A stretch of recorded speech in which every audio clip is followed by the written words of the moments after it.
Një ngjarje tragjike u regjistrua mbrëmjen e djeshme në Ulqin, ku një burr dyshohet se vrau dhe më pas dogji bashkëjetuesen e tij nga Shqipëria. Bëhet me dije se gruaja që humbi jetën është Dila Ndoj, 36 vjeçe, nga Balldrani i Lezhës. Sipas të dhënave paraprake, autori i dyshuar i krimit është bashkëjetuesi i saj, Bashkim Gashi, 46 vjeç, nga Kosova.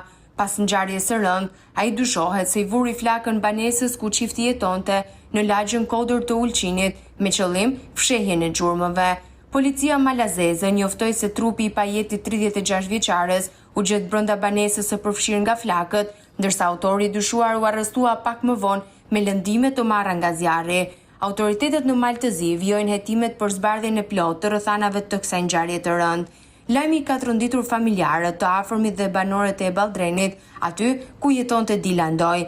Mësohet se ceremonia martore pritet të zhvillohet në vendlindjen e saj, ndërsa familja është nisur drejt malit të zi për të tërhequr trupin e pajet.